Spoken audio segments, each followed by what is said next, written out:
یعنی اللہ رب العزت خود اس بات کی گارنٹی لے رہے ہیں کہ جو بندہ نماز پڑھے گا وہ بے حیائی اور برے کاموں سے، گناہوں سے، غفلتوں سے، زنا سے، چوری سے، چیٹنگ سے، حرام ریلیشن سے، ان سے بچ جائے گا. رائٹ؟ اللہ فرما رہے ہیں نا کہ نماز روکتی ہے ان کاموں سے. لیکن اگر آپ نماز بھی پڑھ رہے ہو اور ان چیزوں سے رک بھی نہیں رہے ہو، سو اٹس مین کہ تمہاری نماز میں کمی ہے، تمہاری نماز ٹھیک نہیں ہے. اس کو ٹھیک کرو. اس کو تو ٹھیک کر سکتے ہو نا.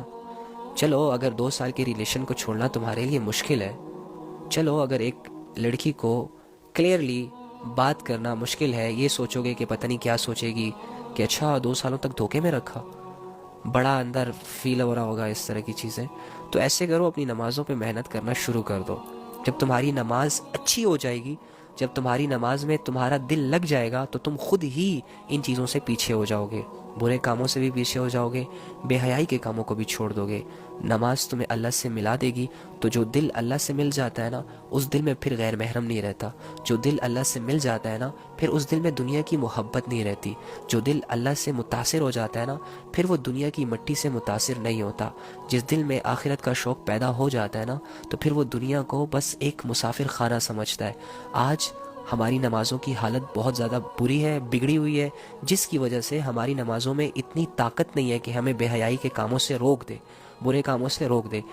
امیجن کریں ایک شخص 5 وقت اپنے اللہ کے سامنے کھڑا ہو رہا ہے اور یہ اقرار کر رہا ہے ایاک نعبد و ایاک نستعین، ایاک نعبد و ایاک نستعین، ایاک نعبد و ایاک نستعین، ڈیلی بیسس پہ کم سے کم ہر رکعت میں یہ پڑھ رہا ہے. اور اس کا مطلب یہ ہے کہ اللہ میں تیری عبادت کرتا ہوں اور میں تجھ سے مدد مانگتا ہوں. عبادت کیا ہے؟ یعنی اللہ میں ساری باتیں تیری مانتا ہوں. تو اللہ نے تو کہا ہے نا، حرام رشتوں کے قریب نہیں جانا، بے حیائی کے قریب نہیں جانا، زنا کے قریب نہیں جانا، گناہ نہیں کرنے، شیطان کی غلامی نہیں کرنی. تو اللہ کی عبادت تو یہی ہوئی نا کہ ہر اس چیز سے منع ہو جانا کہ جن چیزوں سے اللہ نے روکا ہے. تو تم ایک منہ سے کہہ رہے ہو ایاک نعبد، اے اللہ میں تیری عبادت کر رہا ہوں، کہاں کر رہے ہو؟ ریئل میں تو تم زیرو ہو، تم اس دعوے میں جھوٹے ہو. لیکن جب تم سمجھ کر جو بول رہے ہو اور اس پر عمل کرنے کی کوشش کرو گے، جب گناہ سامنے آئے گا اور تمہیں تمہاری نماز یاد آ جائے، کیا میں نے ابھی نماز میں اللہ سے کہا ہے کہ اللہ میں تیری عبادت کرتا ہوں، تو کیا یہ زنا اللہ کی عبادت ہے؟ معاذ اللہ. کیا یہ گرل فرینڈ بوائے فرینڈ کا جو کلچر جو کہ ان انگریزوں نے ہمارے ذہنوں میں اور ہمارے رشتوں میں ڈال دیا ہے، کیا یہ اللہ کی عبادت ہے؟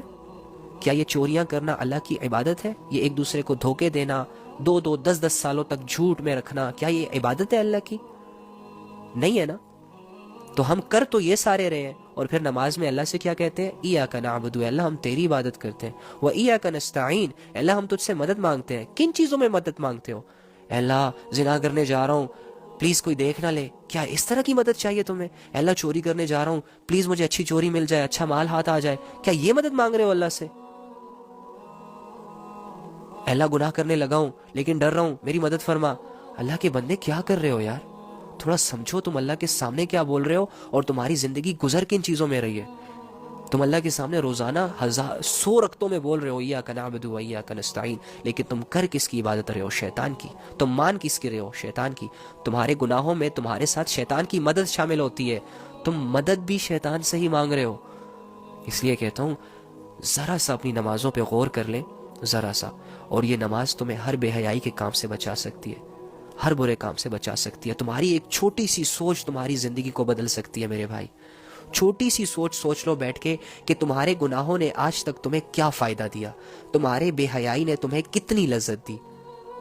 تم نے 1000 لڑکیوں کو اپنے فلرٹ کے جال میں پھنسایا، تمہیں کیا حاصل ہوا؟ تم نے ماں باپ کے سامنے چیخ کر اپنی جوانی ظاہر کی، تمہیں کیا حاصل ہوا؟ تم نے 1000 نمازوں کو، لاکھوں نمازوں کو اگنور کیا اور زنا کے ایک چانس کو بھی مس نہیں ہونے دیا. تمہیں کیا ملا؟ تم نے اللہ کی باتوں کو کان لگا کر سننا چھوڑ دیا اور رات تک اپنے آپ کو تم گانوں کے حوالے کر رہے ہو. جو بھی نیا گانا آتا ہے پہلے تمہارے فون میں آتا ہے، ہیڈ فیز لگا کے اچھی طرح سے پراپر طریقے سے تم سن رہے ہو، اور 1000 گانے تم نے سن لیے، یاد بھی کر لیے. کیا ملا تجھے؟ کیا ملا؟ کیا حاصل کیا ہوا؟ تو نے ایک دوڑ شروع کی ہوئی ہے جب سے تو جوان ہوا ہے اللہ سے بھاگنے کی، تو کتنا آگے نکل گیا. کیا اللہ کی پکڑ سے بچ جائے گا؟ اللہ کے بندے آ جا، واپس آ جا. دیر نہیں ہوئی. اللہ کی ڈھیل سے ناجائز فائدہ مت اٹھا. اللہ نے جن کو ڈھیل دی ہے ان کا انجام بہت برا ہوا ہے. اپنے آپ کو اس انجام کے حوالے مت کر میری جان. تو اللہ کا بندہ ہے. تو اللہ سے حیا کر. تو اللہ سے شرم کر. تو اللہ کا بندہ بن. تو اللہ کی غلامی کر, کیونکہ وہ اللہ تجھے کھلا رہا ہے, پلا رہا ہے, سلا رہا ہے. اس اللہ کے تجھ پر بہت بڑے بڑے احسانات ہیں. ان احسانوں کی احسان فراموشی مت کر. یہ زندگی تیرے ہاتھ سے نکل جائے گی اور تیرے ہاتھ کچھ بھی نہیں آئے گا. یہ شیطان کے دھوکے تجھے جہنم کی گھاڑیوں میں پھینک دیں گے اور تو چلا چلا کر بلائے گا, پکارے گا, لیکن کوئی تیری مدد کو نہیں آئے گا. اس سے پہلے اپنے رب کی رسی کو مضبوطی سے تھام لے. اپنے اللہ پر بھروسہ کر لے. اپنے اللہ کا یقین کر لے. قرآن کو اٹھا لے, پڑھ لے. عمل کی نیت سے بچ جائے گا تو. آخرت کی گھاٹیوں سے بچ جائے گا. آخرت کی ذلت سے بچ جائے گا. دنیا میں گناہوں سے بچ جائے گا. بے سکونی سے بچ جائے گا. ظلم سے بچ جائے گا لوگوں کی. تو اللہ کو دے اپنا آپ.